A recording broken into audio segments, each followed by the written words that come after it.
Hi friends, welcome back to our YouTube channel. ಇವತ್ತು ನಾವು ಬಂದುಬಿಟ್ಟು ಶಿಮ್ಲಾದಲ್ಲಿ ಲಾಸ್ಟ್ ವಿಡಿಯೋ ನಾವು ಶಿಮ್ಲಾದ ಹಾಕಿದ್ವಿ ಅಲ್ವಾ, ಸೊ ಅದು ನೆಕ್ಸ್ಟ್ ಕಂಟಿನ್ಯೂಯೇಷನ್ ಹಾಕ್ತಾ ಇದ್ದೀನಿ. ಆ್ಯಕ್ಚುಲಿ ಶಿಮ್ಲಾದಲ್ಲಿ ನಾವು ಇವಾಗ ಮಾಲಿಗೆ ಬಂದಿದ್ದೀವಿ. ಈ ಮಾಲು ತುಂಬ ಇದೆ, ಅಂದರೆ ಯಾವುದು ವೆಹಿಕಲ್ ಸಹ ಬರಲ್ಲ, ಅರ್ಧ ದೂರಕ್ಕೆ ವೆಹಿಕಲ್ ಬರುತ್ತೆ. ಅದು ನೆಕ್ಸ್ಟ್ ನಾವೇ ನಡ್ಕೊಂಡು ಬರಬೇಕು ವೆಹಿಕಲ್ಸ್ ಬರಬೇಕಂದ್ರೆ. ಸೊ ನಾವು ಬಂದುಬಿಟ್ಟು ವೆಹಿಕಲ್ಸ್ನ ತಗೊಂಡು ಅಲ್ಲಿಂದ ನಡ್ಕೊಬರೋಕ್ಕೆ ಬರ್ತಿದ್ದೀವಿ. ಮಕ್ಕಳು ತುಂಬ ಹಿಲ್ ಸ್ಟೇಷನ್ ಆಗಿರೋದ್ರಿಂದ ಮಕ್ಕಳು ತುಂಬ ಕಷ್ಟ ಬಿದ್ದು, ಬಟ್ ನೈಟ್ ಬೇರೆ ಆಗಿತ್ತಲ್ವ, ಸೊ ತುಂಬ ಹಸುವಾಗಿತ್ತು ಅವರಿಗೆ. ಆ್ಯಕ್ಚುಲಿ ಮಾಲ್ ಬಂದುಬಿಟ್ಟು ಸೊ ನಾವು ಹೋದರೆ ಒಳ್ಳೆ ಹೊರ ದೇಶಕ್ಕೆ ಹೋದಾಗೆ ಫೀಲ್ ಆಗುತ್ತೆ. ಕನ್ಸ್ಟ್ರಕ್ಷನು, ಅದ್ರ ಪಕ್ಕ ಬಿಲ್ಡಿಂಗ್ಸು ಎಲ್ಲದೂ ಸಹ ಅದೇ ಥರನೇ ಮಾಡಿದ್ದಾರೆ. ಸೇಮ್ ನಮಗೆ ಹೊರಗೆ ಹೋದಾಗ ಹೇಗೆ ಸ್ಟ್ರಕ್ಚರ್ಸ್ ಎಲ್ಲ ಇರುತ್ತೆ ಅದೇ ಥರ ಫೀಲ್ ಕೊಡ್ತಾಯಿತ್ತು. ತುಂಬ ಕೋಲ್ಡ್ ಇತ್ತು, ಬೇರೆ ಕ್ಲೈಮೇಟ್ ತುಂಬ ಕೋಲ್ಡ್ ಇತ್ತು. ಬಟ್ ಫುಡ್ಡು ಸಹ ಚೆನ್ನಾಗಿತ್ತು, ಬಟ್ ಆದರೆ ತುಂಬ ಕಾಸ್ಟ್ಲಿ ಅನ್ನಿಸ್ತಾಯಿತ್ತು. ಯಾಕಂದರೆ ಫಾರಿನ್ ರೇಟೇ ಇಟ್ಟಿದ್ದಾರೆ ಆ್ಯಕ್ಚುಲಿ, ಅಷ್ಟು ಕಾಸ್ಟ್ಲಿ ಅನ್ನಿಸ್ತು. ಬಟ್ ಹೊರಗೆಲ್ಲ ತುಂಬ ಕೋಲ್ಡ್ ಅನ್ನಿಸ್ತಾ ಇತ್ತು.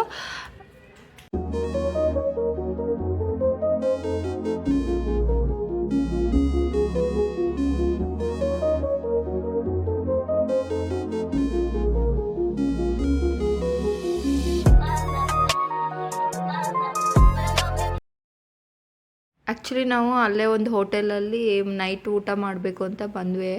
ಆದರೆ ಅಲ್ಲಿನೂ ಅಷ್ಟೇ ಫುಲ್ ಫಾರಿನರ್ಸೇ ಇದ್ದರು. ಆ್ಯಕ್ಚುಲಿ ಅಲ್ಲಿ ಆ್ಯಂಬಿಯನ್ಸ್ ಬಂದುಬಿಟ್ಟು ಮತ್ತು ಲುಕ್ಕು ಎಲ್ಲದೂ ಸೇಮಾಗಿ ಫಾರಿನ್ ಕಂಟ್ರೀಸಲ್ಲಿ ಹೇಗಿರುತ್ತೆ ಅದೇ ಥರ ಇತ್ತು. ಸೊ ಅದಕ್ಕೆ ಫಾರಿನರ್ಸು ಜಾಸ್ತಿ ಇದ್ದರು. ಸೊ ನಾವು ಅಲ್ಲಿ ಹೋಗಿರೋ ಹೋಟೆಲಲ್ಲೂ ತುಂಬ ಜಾಸ್ತಿ ಜನ ಇದ್ದರು. ಸೊ ನಾವೆಲ್ಲ ಬುಕ್ ಮಾಡಿದ್ವಿ. ಬಟ್ ಸ್ವಲ್ಪ ಆರ್ಡರ್ ಬರೋದು ಲೇಟ್ ಆಯಿತು. ಬಿಟ್ಟರೆ ಮಿಕ್ಕಿದ್ದೆಲ್ಲ ಚೆನ್ನಾಗಿ ಅನ್ನಿಸ್ತಾ ಇತ್ತು, ಚೆನ್ನಾಗೇ ಇತ್ತು. ಫುಡ್ಡೆಲ್ಲ ಸ್ವಲ್ಪ ಚೆನ್ನಾಗಿತ್ತು. ಬಟ್ ನಮಗೆ ನಾರ್ತ್ ಇಂಡಿಯನ್ಸ್ ತಿಂದು ಬೇಜಾರಾಗಿಬಿಟ್ಟಿತ್ತು. ಸೌತ್ ಮೀಲ್ಸ್ ಅಂದರೆ ಹೆಚ್ಚಾಗಿ ಸಿಕ್ಕಿದರೆ ಬಿರಿಯಾನಿ ಸಿಕ್ತಿತ್ತು, ಅದು ಬಿಟ್ಟರೆ ಮತ್ತೆ ಕಡಿಮೆ. ಎಲ್ಲ ಕಡೆಯೂ ನಾರ್ತ್ ಇಂಡಿಯನ್ಸ್ ಮೀಲೇ. ಫಸ್ಟ್ ಸ್ಟಾರ್ಟಿಂಗ್ ಚೆನ್ನಾಗಿ ಅನ್ನಿಸ್ತಿತ್ತು. ಸೊ ಆಮೇಲೆ ತುಂಬ ಬೋರ್ ಅನ್ನಿಸ್ಬಿಡ್ತು. ಅಂದರೆ ನಮಗೆ ಸೌತ್ ಮೀಲ್ ತಿನ್ನಬೇಕು ಅಂತ ಅನ್ನಿಸ್ತಾ ಇತ್ತು. ಸೊ ನಾವು ಹೀಗೆ ನಮಗೆ ಅಲ್ಲಿ ಅಂದರೆ ನಮಗೆ ವಿಂಡೋಸು ಸಹ ತುಂಬ ಚೆನ್ನಾಗಿತ್ತು. ಸೊ ಅದೆಲ್ಲ ಮುಗಿಸ್ಕೊಂಡು ನಾವು ಇವಾಗ ಮಾಲ್ ಮುಗಿಸ್ಕೊಂಡು ಹೋಗ್ತಾ ಇದ್ದೀವಿ. ಇಲ್ಲಿ ಬಂದುಬಿಟ್ಟು ಲೈಟಿಂಗ್ಸ್ ಅಂದರೆ ಇದು ನಾವು ಎಷ್ಟು ಅಪ್ಪಲ್ಲಿದ್ವಿ ಅಂದರೆ ಅಷ್ಟು ಮೇಲೆ ಇದ್ದೀವಿ. ಸೊ ಅದಕ್ಕೆ ನಮಗೆ ಗುಡ್ಡಗಳೆಲ್ಲ ಚೆನ್ನಾಗಿ ಕಾಣಿಸುತ್ತೆ. ಮಾರ್ನಿಂಗ್ ನಾವು ಎದ್ಬಿಟ್ಟು ಬಂದಿದ್ದೀವಿ. ಮನೋಮಿ ತುಂಬ ಅಲ್ಲಿ ಬಾಲ್ಕನಿ ಹತ್ರ ಹೋಗೋಣ ಬೇಗ ಅಂತಿಲ್ಲ. ನಾವು ಆ್ಯಕ್ಚುಲಿ ಇದು 6 o'clock ಬಂದಿರೋದು. ಎಷ್ಟು ಮಾರ್ನಿಂಗ್ ಆಗಿದೆ ನೋಡಿ, ಫುಲ್ಲು ಬೆಳಕು ಬಂದಿದೆ. ನಾವು ಇಲ್ಲಿ ಮಂಕಿ ಬೇರೆ ಹಣ್ಣೆಲ್ಲ ತಿಂತಾ ಇತ್ತು. ಸ್ಟಾರ್ಟಿಂಗ್ ಮಂಕಿಗಳನ್ನ ನೋಡಿ ದಶು ತುಂಬ ಖುಷಿ ಪಡ್ತಾ ಇದ್ಲು. ಬಟ್ ಬೆಳಗ್ಗೆ ಅವಳಿಗೆ ಎದ್ಬಿಟ್ಟು ಕರ್ಕೊಬಂದಿಲ್ಲ, ಯಾಕಂದರೆ ಸ್ವಲ್ಪ ಕೋಲ್ಡ್ ಇತ್ತು ಅಂತ ಹೇಳಿಬಿಟ್ಟು ಮನೋಮಿ ಹೋಗೋಣ ಅಂದಿದ್ದಕ್ಕೆ ಕರ್ಕೊಬಂದ್ವಿ ನಾವು.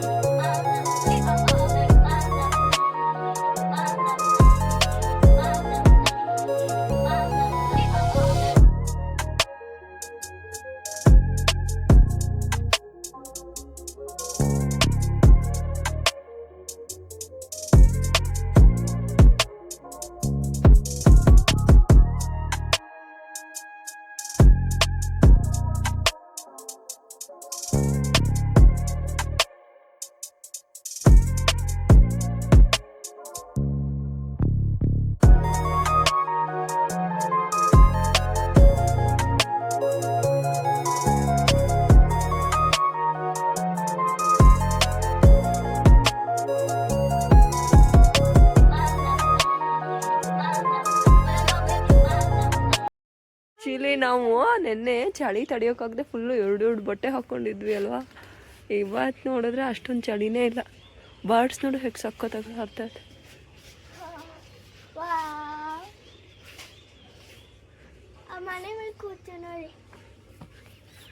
ಹೌದು, ಆ್ಯಕ್ಚುಲಿ ಇದು ಬಂದುಬಿಟ್ಟು ನಮ್ಮ ಹೋಮ್ ಸ್ಟೇ ಒಳಗೆ ಫಸ್ಟ್ ಒಂದು ಹಾಲು, ಕಿಚನ್ನು, ಆಮೇಲೆ 3 bedrooms ಇತ್ತು. ಬಟ್ ನಾವು ಅದನ್ನೆಲ್ಲ ಅಷ್ಟೊಂದು ಯೂಸ್ ಮಾಡ್ಕೊಳೋಕ್ಕಾಗಲ್ಲ, ಯಾಕಂದರೆ ಬೇರೆ ಪ್ಲೇಸ್ ನೋಡೋಕ್ಕಾಗೇ ತುಂಬ ಹೋಗ್ತಾ ಇದ್ವಿ. ಹಾಗಾಗಿ ಕಿಚನಲ್ಲಂತೂ ಒಂದು ಸ್ವಲ್ಪ ಹಾಟ್ ವಾಟರ್ ತೊಗೊಂಡಿದ್ಬಿಟ್ರೆ ಮತ್ತೇನೂ ಮಾಡಿಲ್ಲ. ಆ್ಯಕ್ಚುಲಿ ಹಾಲೆಲ್ಲ ಚೆನ್ನಾಗಿತ್ತು ಮತ್ತು ಬಾತ್ರೂಮ್ ತುಂಬ ಚೆನ್ನಾಗಿತ್ತು. ಆ್ಯಕ್ಚುಲಿ ಹೇಳಬೇಕಂದ್ರೆ ಹೋಮ್ ಸ್ಟೇ ತುಂಬ ಇಷ್ಟ ಆಯಿತು ನನಗೆ. ಈ ಹೋಮ್ ಸ್ಟೇ ತುಂಬ ಅಫೋರ್ಡೆಬಲ್ಲು ಇತ್ತು. ಸೊ ನಮಗೆ ಸ್ವಲ್ಪ ವೆಯ್ಟ್ ಮಾಡಿ ತೊಗೊಂಡಿದ್ದಕ್ಕೋಸ್ಕರ ಚೆನ್ನಾಗಿ ಅನ್ನಿಸ್ತು. ಸೊ ಅದೆಲ್ಲ ಮುಗಿಸ್ಕೊಂಡು ನಾವು ಮತ್ತೆ ನೆಂಡೆ ಸೈಟ್ ಸೀಯಿಂಗ್ಗೆ ಬಂದಿದ್ದೀವಿ. ಆ್ಯಕ್ಚುಲಿ ಇದೆಲ್ಲ ತುಂಬ ಚೆನ್ನಾಗಿತ್ತು. ಹಿಲ್ಸ್ ಎಲ್ಲ ಈ ಟೈಮಲ್ಲಿ ನಮಗೆ ಅಷ್ಟು ಚಳಿ ಇರಲಿಲ್ಲ. ಸೊ ಆರಾಮಾಗಿ ನಮಗೆ ಈ ಫಸ್ಟ್ ಡೇ ಬಂದ ಫುಲ್ಲು ಮಳೆ ಮತ್ತು ಚಳಿ ಎಲ್ಲ ಸಖತ್ ಎಕ್ಸ್ಪೀರಿಯನ್ಸ್ ಆಯಿತು. ಸೊ ಇವಾಗ ನಮಗೆ ಚಳಿ ಇಲ್ಲ, ಸ್ವಲ್ಪ ಬಿಸಿಲು ಇತ್ತು, ಹಾಗಾಗಿ ಚೆನ್ನಾಗಿ ಅನ್ನಿಸ್ತಾ ಇತ್ತು. ಮಕ್ಕಳಿಗೂ ಏನು ಚಳಿ ಅಂತ ಹೇಳ್ತಿಲ್ಲ, ಬಟ್ ಆದ್ರೂ ನಾನು ಅವ್ರಿಗೆ ಒಂದು ಎರಡೆರಡು ಬಟ್ಟೆ ಒಂದ್ರ ಮೇಲೆ ಒಂದು ಬಟ್ಟೆ ಹಾಕಿದ್ದೀನಿ. ಯಾಕಂದರೆ ನೆನ್ನೆ ಚಳಿ ನೋಡಿ ನಂಗೆ ಭಯ ಬಿದ್ದುಬಿಟ್ಟಿದೆ. ಸೊ ಹಾಗಾಗಿ ಅಲ್ಲಿ ಬಂದುಬಿಟ್ಟು ಇದು ನಮಗೆ ಸ್ಲೋಪಲ್ಲಿ ಇದು ಮಾಡ್ತಾರಲ್ವ, ಕಲ್ಟಿವೇಷನ್ ಮಾಡ್ತಾರಲ್ಲ ಫ್ಲೋಯಿಂಗ್, ಅದನ್ನು ಮಾಡಿದ್ದಾರೆ. ಸೊ ಅದನ್ನು ನೋಡಿ ಮನೊಮ್ಮೆ ಕೇಳ್ತಾರಲ್ಲ, ಆ್ಯಕ್ಚುಲಿ ಬಂದುಬಿಟ್ಟು ಟೆರೆಸ್ ಕಲ್ಟಿವೇಷನ್ ಮಾಡಿದ್ದಾರೆ. ಈ ಸ್ಲೋಪ್ ಲ್ಯಾಂಡಲ್ಲೆಲ್ಲ ಹೋಗುತ್ತೆ, ನಾವು ಅದನ್ನು ಮಾಡಿದರೆ ಒಳ್ಳೆಯದು. ಯಾಕಂದರೆ ಮಳೆಯಲ್ಲಿ ಹೋಗಲ್ಲ ಬೆಳೆಗಳು. ಇದು ಹಾಂ, ಸ್ವಾಮಿ ಈಶ್ವರ ಸ್ವಾಮಿ ಮಗದು.